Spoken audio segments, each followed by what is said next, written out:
Est-ce que vous connaissez cette image? À l'époque, eh bien cette dernière était beaucoup utilisée pour se moquer des joueurs de World of Warcraft dans le futur. C'est No Life qui ne font rien d'autre que de jouer à des jeux vidéo comme ce Meuporg. Mais Mark Zuckerberg, le patron de Facebook, a un projet tellement fort en tête que bientôt ce que vous voyez sur cette image, eh bien ce sera vous lorsque vous irez travailler. C'est juste complètement dingue au point que pour faire ça, Marky Mark vient juste de détruire Facebook. Mais pas de panique, je suis là pour vous expliquer comment vous allez vivre dans une dizaine d'années. Salut, c'est Léo de la chaîne Techmaker et aujourd'hui, je vais vous parler du projet qui pourrait sortir tout droit de la science-fiction mais qui est pourtant bien réel, le métaverse. En effet, le 28 octobre 2021, lors du Facebook Connect 2021, Facebook annonce le métaverse, un endroit où tout le monde peut se rassembler, que ce soit pour se divertir ou bien même pour travailler. Quel est donc ce métaverse? Eh bien, si vous connaissez Second Life, déjà bienvenue au club des vieux comme moi, mais ensuite c'est à peu près la même chose. Mais en plus grand, en plus immersif et surtout plus vivant car Second Life, même si ça existe toujours, n'est plus très hypé dû à ses technologies datées. Ici, le but est de coupler le côté jeu social avec une des technologies que maîtrise très bien Oculus, une des sociétés de Facebook, la réalité virtuelle. Le tout se passe dans la suite Horizon, avec notamment Horizon Home et permettant d'avoir son propre chez-soi qui existe déjà sur ces casques de réalité virtuelle. C'est un endroit d'ailleurs dans lequel j'ai pu me balader sur ma vidéo où je joue à la réalité virtuelle dans un terrain vague, si vous vous rappelez bien. Je vous mets d'ailleurs l'affiche juste là si vous n'avez jamais vu cette vidéo qui est franchement une dinguerie et qui mérite d'être vue. Et ensuite on a Horizon World permettant donc d'avoir des interactions avec d'autres et de pouvoir faire des expériences communes. Oui, ça ressemble énormément à VRChat, mais ici il n'y a pas des petits knuckles dans tous les sens qui vous demandent si vous connaissez le chemin. En effet, le but ici est d'être réellement sérieux, de ne pas avoir des avatars loufoques dans tous les sens, mais plutôt de vous afficher vous de manière réaliste avec des capteurs permettant de retranscrire vos émotions en direct. Vous pourrez donc créer votre avatar par rapport à votre image réelle pour pouvoir ainsi vous balader librement dans ce monde qui est pour Facebook le futur du réseau social. Vous pourrez même inviter des gens d'Horizon World à venir dans votre maison d'Horizon Home qui elle sera aussi personnalisable à vos souhaits. Oui, vous aurez un sublime appartement virtuel quand de votre côté en réel, je vous rappelle dans quelle position vous serez. Même si en réalité ce sera pas encore le cas car tout se contrôle avec le casque et les manettes qui seront adaptées afin de retranscrire vos déplacements. On n'y est pas encore au recroquement dans un coin de la pièce. Peut-être un jour mais pas tout de suite. Le but est de vraiment connecter tout le monde à travers ce monde et d'avoir l'impression d'être à côté de quelqu'un qui en réalité se trouve pourtant à l'autre bout du monde potentiellement. Tout ça ouvre plein de possibilités. Vous voyez tous les NFT que vous aviez achetés avec vos crypto waf waf, eh bien vous pourrez enfin les afficher fièrement dans votre méta maison. Comme ça vous allez pouvoir vous la méta-péter et méta-draguer toutes les méta-meufs du méta-monde. Moi perso, si je vois le NFT du Nyan 4 chez quelqu'un, c'est un argument imparable. D'ailleurs, je vous inviterai volontiers chez moi, mais à une seule condition, que vous soyez abonné à ma chaîne YouTube Voyons. Franchement, il y a peu de gens qui vous laisseraient rentrer chez eux en échange d'un simple abonnement gratuit, alors profitez-en tant que l'offre est valable. Et si vous mettez la cloche, vous aurez même le droit de pouvoir caresser mon chien digital. Il aura la même tronche que celui-là, mais avec l'odeur en moins. Avec tout ce qui a été présenté, une chose est néanmoins très claire, Zuckerberg croit à ces futurs des réseaux sociaux et à ce futur du monde connecté et veut être le premier sur ce marché actuellement émergent. Comme ça, à l'instar de Facebook à l'époque, ils peuvent être les rois du monde en étant pionniers. Car il a beau dire ne pas vouloir détenir le métaverse, mais juste lui donner un coup de pouce en proposant énormément d'outils pour pouvoir en prendre le contrôle et y faire du revenu, c'est quand même sacrément plus sympa d'en être le créateur pour en faire encore plus des pépettes. D'ailleurs, à la fin de ce live, Mark arrive pour dire que c'est bon, marre de Facebook, maintenant il se renomme Meta, signifiant au-delà en grec ancien.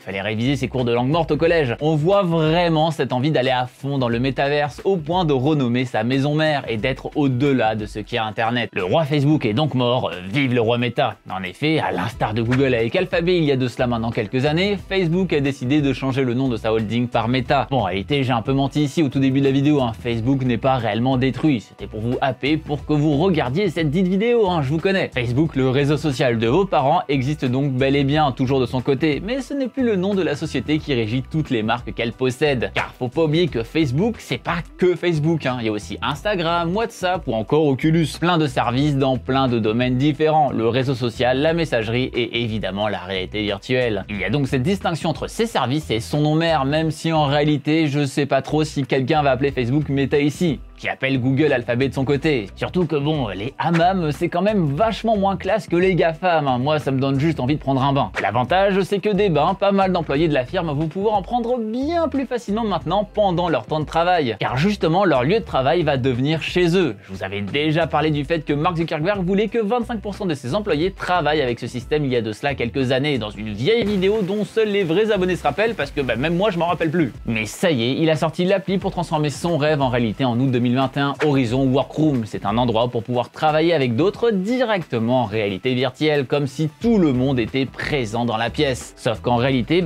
vous êtes tout seul chez vous en caleçon. Le rêve, non? Ouais, pas trop. Mais en effet, pas mal de gens ont critiqué tout ça, car ça réunissait le pire des deux mondes. Celui d'être tout seul chez soi et de subir cet isolement, et en même temps d'être surveillé sans cesse en open space. Je sais pas si tous ces sacrifices valent le coup seulement pour pouvoir travailler en caleçon. Ou alors faut devenir youtubeur pour pouvoir le faire, et surtout éviter de cadrer en dessous de la ceinture. 10 000 personnes travaillent actuellement dans la recherche autour de la réalité virtuelle et augmentée chez Facebook, ce qui représente tout de même 20% de ses employés, hein, et il est prévu d'en recruter 10 000 autres via le métaverse qui travailleront, comme vous l'aurez deviné, à travers le métaverse et donc en réalité virtuelle. Car oui, on pourrait se dire que les actions sont assez limitées quand on voit les vidéos de présentation du métaverse, mais en réalité, le travail à distance via la réalité virtuelle est déjà extrêmement poussé. Il est par exemple possible d'incorporer un clavier réellement présent devant vous dans cette réalité virtuelle avec un Oculus Quest 2 et donc d'avoir ce casque sur les yeux, votre vrai clavier sous les doigts et un nombre d'écrans complètement infini devant vous, car de toute façon ils ne sont pas réels. Une vraie impression d'être dans Minority Report. D'ailleurs on parle beaucoup boulot ici, mais il y a aussi eu des annonces de jeux pour vraiment attirer le plus grand monde sur le milieu de la réalité virtuelle. Car c'est vrai qu'actuellement on doit avoir 50% des gens qui achètent des casques pour des jeux vidéo et les 50% restants pour regarder juste des vidéos. Et pas forcément les miennes, on va pas se mentir. Malgré l'expansion indéniable de la réalité virtuelle,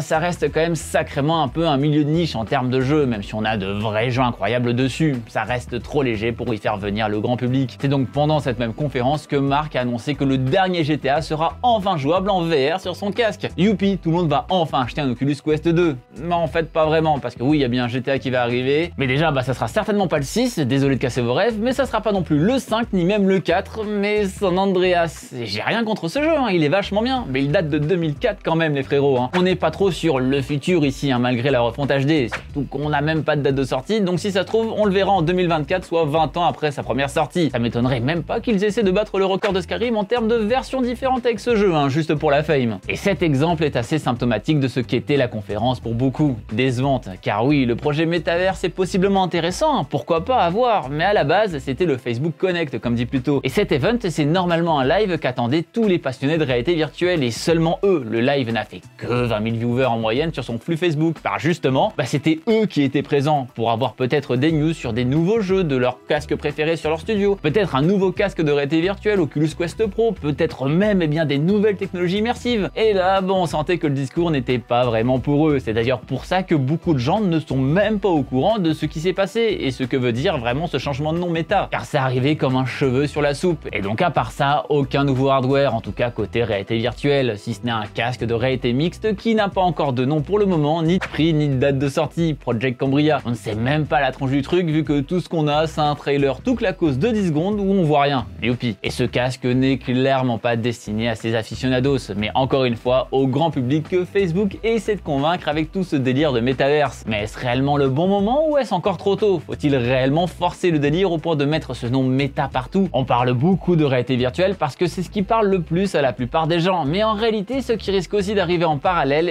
c'est la réalité augmentée. Et là aussi on a encore sur un nom très prototypal le projet Nazaré, permettant d'amener le métaverse directement dans le monde réel. Comme ça, quand vous sortirez de chez vous et que vous enlèverez le casque de réalité virtuelle que vous avez porté toute la journée, vous pourrez toujours être suivi par le métamonde où que vous alliez. C'est soit très chouette, soit très effrayant. D'ailleurs, tout à l'heure, j'ai dit que Facebook existait toujours ainsi que tous les services associés et que j'avais menti, mais en vrai, j'ai encore menti à ce moment-là. Ouais, désolé, je suis pas très sympa aujourd'hui, car Oculus, lui, de son côté, est vraiment détruit. Ce casque que je tiens dans la main, c'est plus un Oculus Quest 2, mais un Meta Quest 2. Ouais, on est très loin de l'époque où la marque était indépendante et se faisait financer sur Kickstarter. Avec ça, ça me paraîtrait vraiment pas étonnant que le réseau social Facebook change aussi de nom de ce côté dans le futur, pour ainsi devenir Social Meta ou que sais-je. Est-ce que ça va arriver? Je vous laisse faire les pronostics en commentaire, mais pour moi, c'est certain que ça va se produire. Et d'ailleurs, en parlant de vous voyez vraiment vivre dans un monde pareil avec ça? Car en soi, il y a des avantages, vous n'aurez plus besoin besoin de vous laver pour aller aux réunions maintenant grâce à ça. C'est les joueurs de League of Legends qui vont être contents. De mon côté, je trouve le projet super intéressant et innovant, je dis pas, mais je trouve qu'il a aussi été mis en avant tellement bizarrement et en plus pas au bon endroit qu'au final ça a fait bizarre à ceux qui ne regardent pas cette conférence, mais aussi à ceux qui la regardent d'habitude. Et que finalement personne n'a compris ce qui se passe, ce qui me force à vous faire une vidéo là-dessus et tout, alors que moi je pourrais juste dormir. Ouais, on verra si le projet méta ira au-delà du nom de projet. Mais en tout cas, on aura peut-être l'occasion de vivre comme dans Ready Player One avant de mourir. J'espère en tout cas que cette vidéo vous aura intéressé et vous aura appris des trucs. Si c'est le cas, vous pouvez mettre le petit like en dessous de la vidéo. Ça ressemble au même like que sur Facebook, donc si vous cliquez dessus, je suis certain que Marc vous donnera une pièce supplémentaire dans votre méta maison. Donc vraiment profitez-en. N'hésitez pas à partager cette vidéo à toutes les personnes de votre entourage qui trouvent que